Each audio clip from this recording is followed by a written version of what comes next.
여러분 안녕하세요. 우신고 임지원 선생님입니다. 우리가 오늘 함께 감상할 작품은 신석정 시인의 꽃덤불입니다. 여러분은 이와 같은 꽃덤불을 본 적이 있나요? 꽃덤불은 이 사진처럼 꽃들이 흐드러지게 핀 수풀을 의미합니다. 요즘 꽃길만 걷자라는 말이 유행인데 선생님은 이런 꽃덤불이 꽃길의 의미와 비슷하다고 느껴져요. 작품의 제목인 꽃덤불이 의미하는 바에 대해 생각하면서 우리 함께 작품을 감상해 보도록 합시다.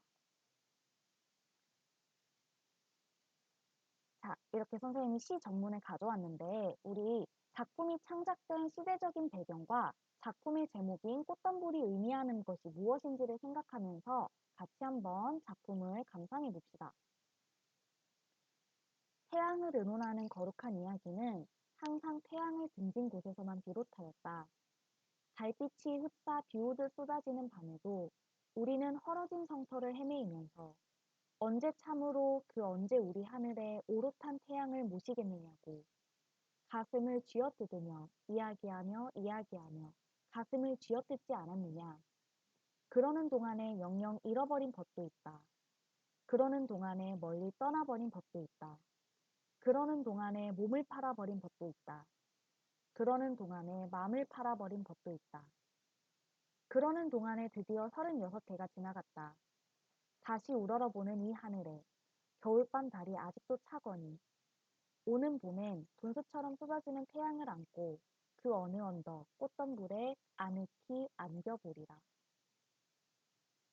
네, 여러분도 선생님과 함께 시를 잘 감상해 보았죠? 그러면 우리가 조금 더 세부적으로 시의 각 구절들이 어떠한 의미를 지니면서 어떠한 주제가 구체화되고 있는지를 함께 살펴봅시다. 자, 먼저 1연의 내용을 살펴보겠습니다. 여러분, 1연에서는 태양이라는 시어의 의미를 파악하는 것이 중요합니다. 작품에서 태양을 의논하는 것을 거룩한 이야기라고 언급하고 있어요.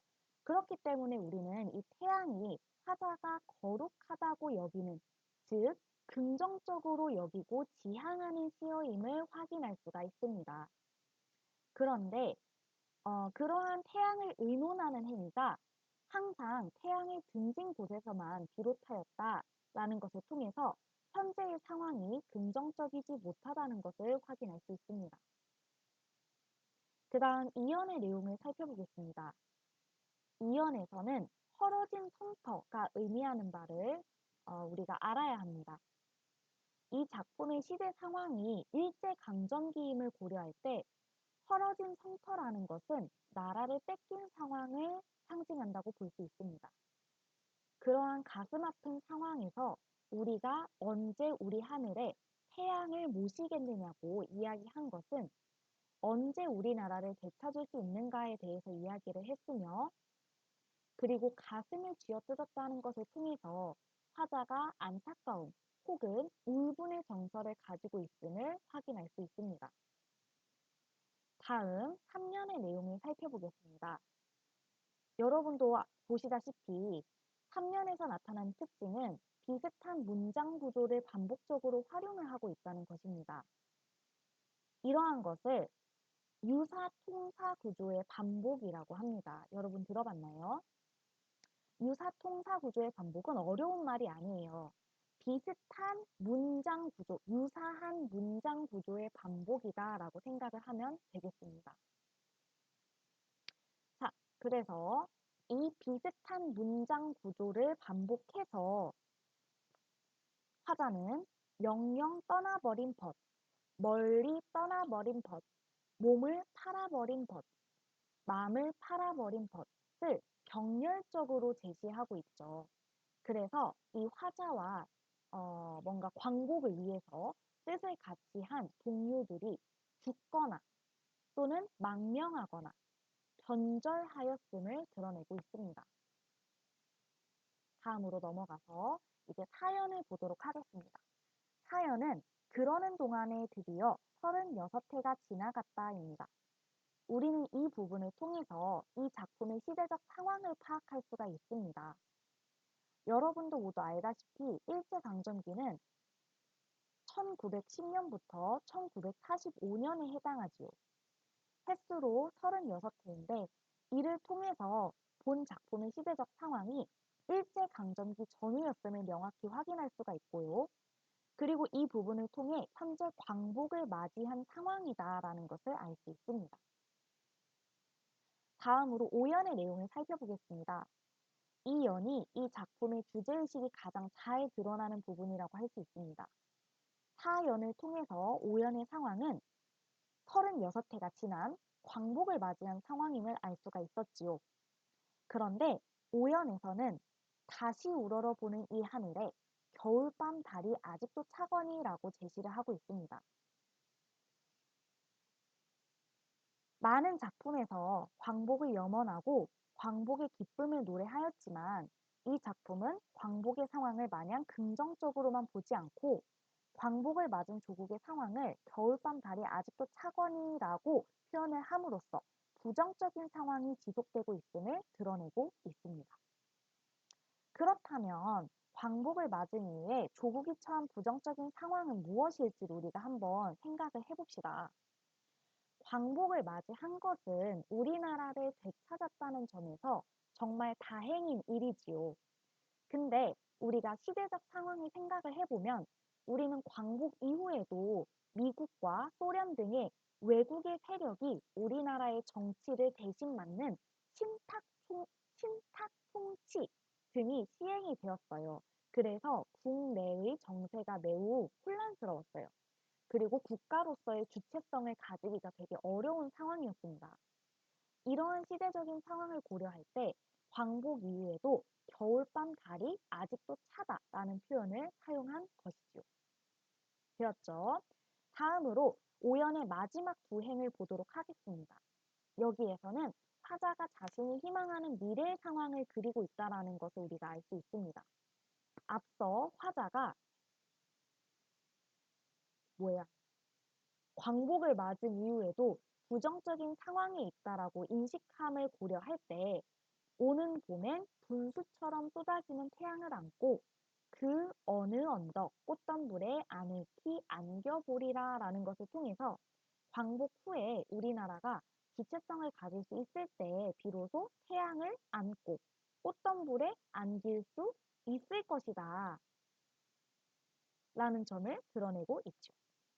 이것을 통해서 작품의 제목인 꽃덤불은 단순한 광복을 의미하는 것이 아니라 우리나라가 국가로서의 주체성을 가져 완전한 의미로서의 광복을 이룬 것이다 라고 볼 수 있겠습니다. 자, 마지막으로 여러분이 알아두어야 할 부분은 광복을 이룬 것이 태양을 모시는 일을 의미하는 것이 아니라 광복을 맞이하고도 아직 겨울밤 달이 찬 상황이고 그리고 다가올 미래, 언제 오는 봄에야 태양을 안고 꽃덤불에 안길 수 있음을 제시했다는 점에서 태양을 맞이하는 일이 광복을 맞이하는 게 아니라 우리나라의 주체적인 자주성을 의미한다는 점을 여러분이 알아두어야 하겠습니다. 다음으로 우리가 이 작품을 이해하면서 알아두어야 할 핵심 포인트 두 가지를 소개해 줄 거예요. 첫 번째 포인트는 이 작품이 시간의 흐름에 따른 구성을 보인다는 점입니다. 자, 보면 1년에서 3년 그리고 4년까지 우리가 과거의 이야기라고 볼 수 있겠죠. 그리고 5년의 첫 번째, 두 번째 해는 현재의 이야기이고 그 다음 5년의 3, 4해는 미래의 이야기다. 그렇죠? 그것을 확인할 수가 있습니다. 이러한 시간의 흐름에 따른 구성을 순행적 구성 또는 순차적 구성이라고 해요. 여러분 이 점을 알아두시면 좋겠고요. 그 다음에 선생님이 계속 반복적으로 강조했듯이 이 작품이 광복을 염원하는 다른 작품들과는 달리 화자가 광복이라는 것을 궁극적인 목표로 보지 않는다는 점을 이 약간 특이한, 그렇죠? 이 작품의 특이한 점이라고 할 수 있는데 작품의 화자가 광복 이후에 산재해 있는 국가적인 문제에 대한 그런 신탁 통치로 인해서 뭔가 우리나라가 주체적으로 정치나 이런 것을 하기가 어려웠다는 점. 그러한 문제에 대해서 냉철한 인식을 가지고 그리고 국가로서의 자주성을 갖출 때에야 비로소 태양을 안고 꽃덤불에 앉을 수 있음을 강조했다는 점에서 다른 작품들과 변별되고 있다라는 점을 알 수 있습니다. 다음으로는 신석정 시인에 대한 간략한 소개입니다. 신석정 시인은 1907년에 태어나 1974년에 작고하셨습니다. 신석정 시인의 청년 시절은 여러분도 확인할 수 있다시피 일제강점기 시절에 해당하였고 이후에도 광복, 6.25 전쟁, 군부 독재 시절과 같은 국가의 격동기를 겪었다는 점을 우리가 확인할 수 있습니다. 이러한 시인의 삶을 고려할 때 우리는 이 작품이 왜 광복 이후의 상황에 대하여까지 다루고자 했는지를 더욱 잘 이해할 수 있을 것입니다.